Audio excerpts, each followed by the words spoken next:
Parliament ఎన్నికల తేదీలను election commission ప్రకటించిన వెంటనే కోడ్ అమల్లోకి వచ్చిన విషయం విదితమే. ఎన్నికల కోడ్ అమలులో ఉన్నందున గ్రామస్తులు ఎలా ప్రవర్తించాలి అనే విషయాలపై పోలీసులు జులూర్పాడు మండలంలోని పాపకొల్లు గ్రామస్తులకు గురువారం అవగాహన సదస్సును ఏర్పాటు చేశారు. సదస్సుకు విచ్చేసిన కొత్తగూడెం డీఎస్పీ అబ్దుల్ రెహమాన్ మాట్లాడుతూ, ఎన్నికల కోడ్ అమలులో ఉన్నందున గ్రామస్తులు ఎలాంటి వివాదాలకు తావు ఇవ్వరాదని, అనవసరమైన గొడవలకు వెళ్లరాదని సూచించారు. సమస్యాత్మక గ్రామాల్లో ఒకటైన పాపకొల్లు గ్రామంలో ప్రజలు అప్పటికి ఇప్పటికీ చాలా మార్పు వచ్చిందని, యువత చాలా మంది ఉద్యోగాలలో, వ్యాపారాల్లో స్థిరపడుతున్నారని, మార్పు కనిపిస్తుందని అన్నారు. సమస్యాత్మక గ్రామంగా పేరు ఉన్నంత మాత్రాన సమస్యలు ఉంటాయని కాదని, ఎన్నికల సమయాలలో ఎలాంటి గొడవలకు తావు లేకుండా మారుతున్న కాలానికి అనుగుణంగా ముఖ్యంగా యువత ప్రవర్తించాలని, అనవసరమైన గొడవల్లో ఇరుక్కుని భవిష్యత్తును పాడు చేసుకోవద్దని సూచించారు. ఎన్నికలు సజావుగా జరిగే విధంగా ప్రతి ఒక్కరూ సహకరించాలని కోరారు. ఎలక్షన్ కోడ్ అమల్లో ఉన్నందున ఎలాంటి కార్యక్రమం చేయాలన్నా అనుమతులు తప్పనిసరి అని అన్నారు. ఎన్నికల నియమాలకు విరుద్ధంగా ప్రవర్తిస్తే చర్యలు కూడా ఉంటాయని అన్నారు. ఈ కార్యక్రమంలో జులూర్పాడు సర్కిల్ ఇన్స్పెక్టర్ ఇంద్రసేనారెడ్డితో పాటు వివిధ రాజకీయ పార్టీలకు చెందిన నాయకులు, గ్రామస్తులు పాల్గొన్నారు.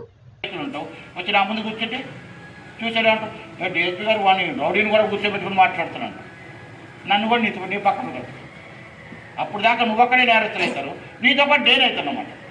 అంటే ఎవరైతే గౌరవప్రదంగా, చట్టబద్ధంగా, శాంతియుతంగా ఎలాంటి నేరాలు చేయకుండా ఉంటారో వాళ్ళని గవర్నమెంట్ డిపార్ట్మెంట్ పక్క గౌరవిస్తుంది, గౌరవించాలి కూడా. అదేవిధంగా తప్పు చేసిన వ్యక్తిని పక్క దండించాలి. అన్ని రకాల శిక్షలు ఉంటాయి. Case, bind over, rowdy sheet, ఇంకా ఎక్సెట్రా ఉంటే కూడా పెట్టడానికి సిద్ధం. ఎందుకు చేయాలి అంటే మన సమాజంలో ఎలాంటి నేరాలు జరగకూడదు. ఫర్ ఎగ్జాంపుల్గా మన ఎస్ఐ గారు ఏమంటారు, జూలూర్పాడు పోలీస్ స్టేషన్ నుంచి ఎలాంటి నేరాలు జరగకూడదు, ఎలాంటి గొడవ జరగకూడదు, ఎలక్షన్ అనేవి ప్రశాంతంగా జరగాలి అని ఆలోచిస్తాం. మేమేం చేస్తాం, ఇక్కడ సమాజంలో గొడవలు జరిగి వర్గాలు పడి కొట్టుకుంటే మీ ఊర్లో ఎంతమంది జనాలు ఉంటారు? దాదాపు ఒక 3-4 వేల మంది ఉండొచ్చు. ఇక్కడ ఎంతమంది ఫోర్స్ వస్తుంది? 100-200 మంది సిఆర్పిఎఫ్ వాళ్ళు పెడతాం, టికెట్ పెడతాం. అది కూడా ఉంటుంది. మీరు ఈ గతం మీకు తెలిసే, మీ ఊళ్ళో టికెట్లు నడిచినాయి అని మీకు తెలిసే, నేను కొత్త చెప్పేది కాదు.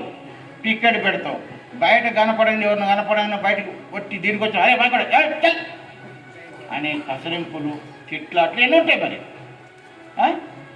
కాలు బురదలో పెట్టినప్పుడు తప్పకుండా కడుక్కోవాల్సి వస్తుంది. మరి పెట్టడం ఎందుకు? కడుక్కోవడం ఎందుకు? మీరు నేరం చేస్తేనే ఇవి వచ్చేది. చేపతత్వం చెప్పండి, మీరే ఆలోచించండి. అయినా మీరేదో పొరపాట్లు జరిగి గొడవ, ఇప్పుడు నేను వచ్చానండి, నేను వచ్చి ఏం మాట్లాడతాను? ప్రశాంతంగా మాట్లాడతాను. ఇదే ప్రశాంతత గొడవ అయితే ఎందుకు ఉండదు?